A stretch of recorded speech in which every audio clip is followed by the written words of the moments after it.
Olá pessoal, sejam muito bem-vindos ao canal Merak. É uma honra e um privilégio tê-los aqui. Eu sou a Alessane e nesse espaço eu falo sobre assuntos relacionados à expansão da consciência, ao desenvolvimento espiritual, emocional, também sobre lei da atração. Então fica ligado no conteúdo, curte, deixa seus comentários, compartilha esse vídeo e outros. Share the love, compartilha a informação, a reflexão. E muito importante, se você já vem acompanhando, ou mesmo que seja a primeira vez que você esteja passando por aqui, lembre-se de se inscrever no canal, ativando o sininho para você receber a notificação todos os dias que nós compartilhamos vídeos novos. E desde já, meu muito obrigada. Gente, hoje eu venho conversar com vocês sobre um assunto, um tema que eu sempre falo, muito frequentemente eu falo, que é sair da zona de conforto, mas em termos de aprendizagem. Há mais de, não sei, uns 19 anos atrás, há uns 19 anos, não precisa dizer atrás, né? Se eu já tô dizendo que já faz 19 anos.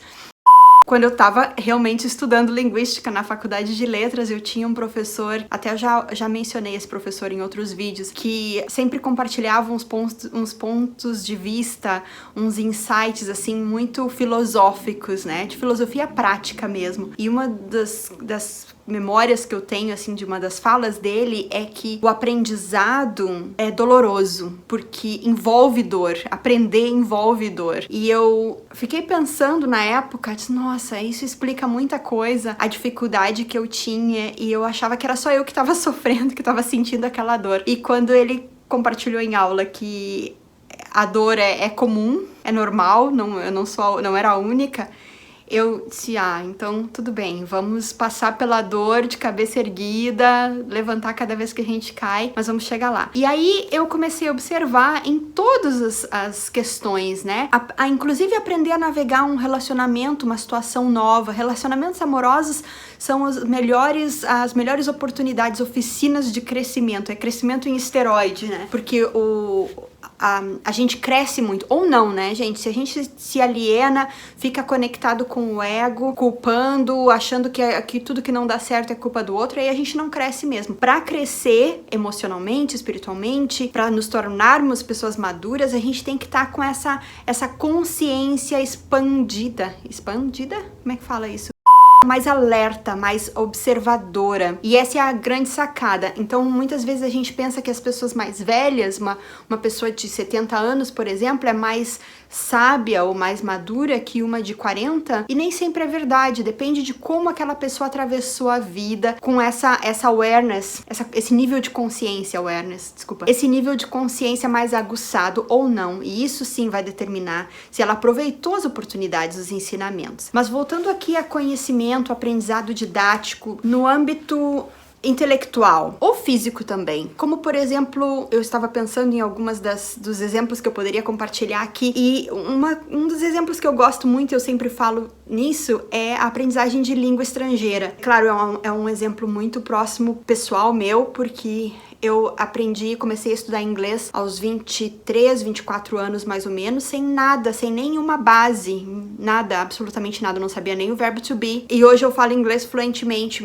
Então as pessoas pensam, você tem facilidade com a língua, mas foi realmente muito difícil e muito doloroso. Eu lembrei muito durante a aprendizagem, que demorou anos, porque na época no Brasil não tinha YouTube, a gente não tinha internet tão acessível, não tinha internet, ponto final, não era tão acessível, não tinha esses recursos que tem hoje de poder ouvir músicas em inglês o tempo inteiro, ou assistir vídeo no YouTube com legenda, ou assistir filme. Para assistir um filme a gente tinha que ir na locadora realmente. Não era todo mundo, eu, por exemplo, não tinha esses recursos, poder estar alugando vídeo e assistindo filme. Então foi um aprendizado demorado, longo. E o que faz a grande diferença? Outro exemplo, antes de eu dizer qual é o segredo, qual é o pulo do gato pro aprendizado, outro exemplo é aprender a dirigir. Quando a gente aprende, quando a gente começa, parece que é um trabalho para 5 pessoas, tem que pensar em várias questões, né? No tráfego, ao nosso redor, nos pedestres, nas marchas,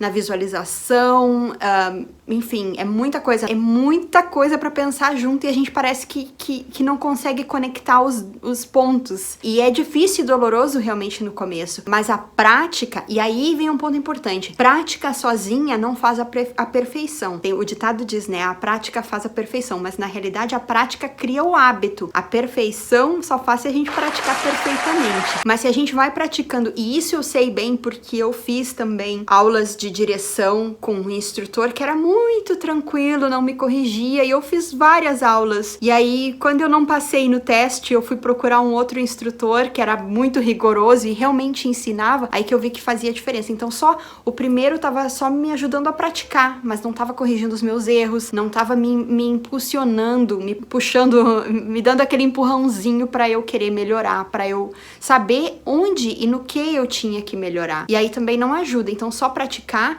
e por isso que às vezes a gente tem que ter essa conexão, essa humildade, não é nem conexão, com aqueles professores que são duros, porque o professor que é muito legal, ele talvez não seja o mais interessante no contexto do seu aprendizado. Então, se você quer aprender uma língua, aquele professor que te puxa mais, que te tira da zona de conforto, provavelmente vai ser melhor. E essa questão de tirar da zona de conforto é tirar um pouco da zona do conforto. Não pode ser tão fácil que você não tenha motivação e nem tão difícil que você se sente muito desqualificado, muito incompetente. E isso é pra tudo, gente. Eu tô dando os exemplos de aprender uma língua estrangeira ou de aprender a dirigir, mas é pra tudo. Em aprendizado do corpo, o corpo tem essa memória também. Quando a gente começa a praticar uma atividade física, como boxing ou yoga ou natação, por exemplo, a gente no começo tem que aprender toda aquela técnica, ou dança.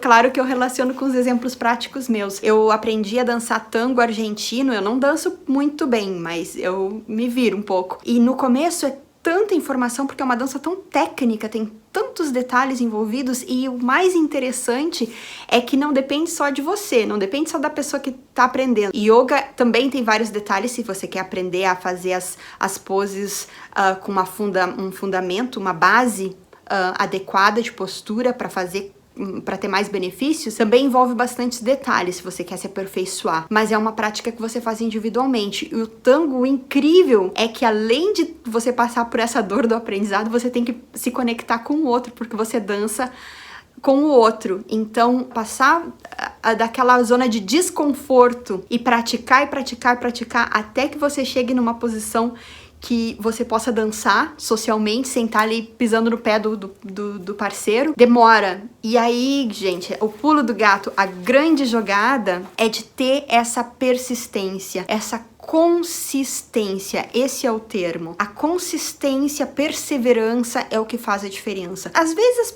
algumas pessoas têm mais facilidade em alguns assuntos, alguns temas, não vai ser em todos os aspectos que você vai ser excelente, mas o que faz realmente a diferença é a perseverança, é a consistência. E isso é muito assustador, porque muita gente não tem. Elas acabam desistindo antes mesmo de passar por essa...